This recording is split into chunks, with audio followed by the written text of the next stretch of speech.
Dinamika hubungan politik antara Presiden Prabowo Subianto dan Presiden ke-7 Republik Indonesia Joko Widodo atau Jokowi kembali menjadi perhatian publik.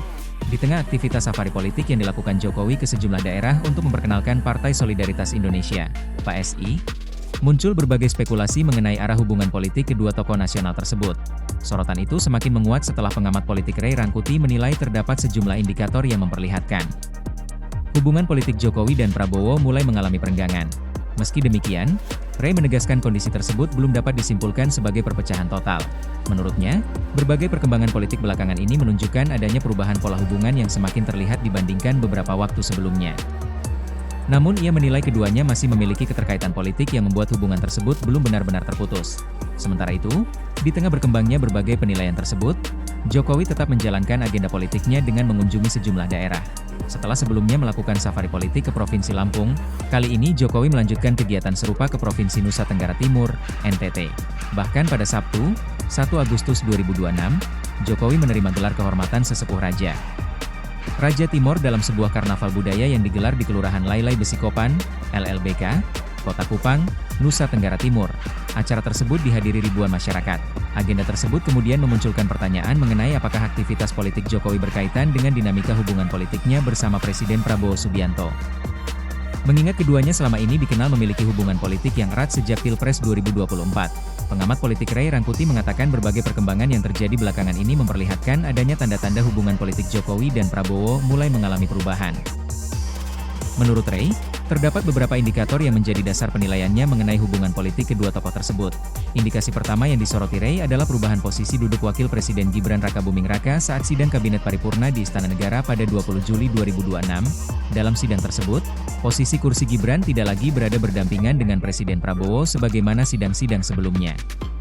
Putra bungsu Jokowi itu justru ditempatkan sejajar dengan jajaran Menteri Koordinator di barisan depan. Menurut Ray, perubahan tersebut menjadi salah satu simbol yang dinilai publik sebagai adanya perubahan relasi politik di lingkungan pemerintahan.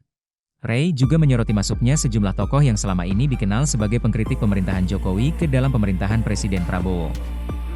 Salah satu nama yang disebut ialah Muhammad Jumhur Hidayat yang dilantik sebagai Menteri Lingkungan Hidup oleh Presiden Prabowo pada 27 April 2026. Selain Jumhur, terdapat pula tokoh buruh Said Iqbal yang kini dipercaya sebagai penasihat khusus Presiden bidang ketenagakerjaan dan kesejahteraan buruh. Menurut Ray Rangkuti, di sisi lain tokoh-tokoh yang selama ini dikenal dekat dengan Jokowi justru semakin berkurang perannya dalam pemerintahan. Ray juga menilai dinamika hubungan tersebut dapat semakin menguat apabila nantinya terjadi pergantian Kepala Kepolisian Negara Republik Indonesia, Kapolri. Kapolri sendiri merupakan pimpinan tertinggi Kepolisian Negara Republik Indonesia yang bertanggung jawab memimpin institusi kepolisian secara nasional.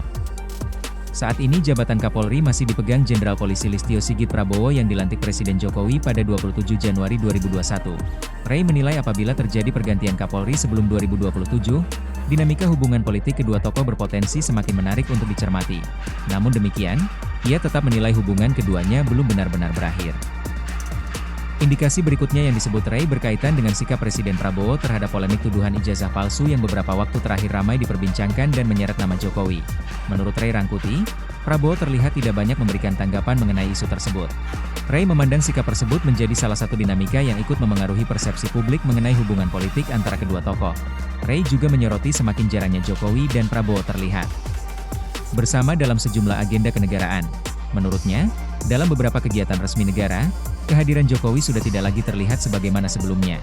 Salah satu contoh yang disebut ialah upacara peringatan Hari Lahir Pancasila pada 1 Juni 2026 di lapangan Gedung Pancasila, Kementerian Luar Negeri, Jakarta.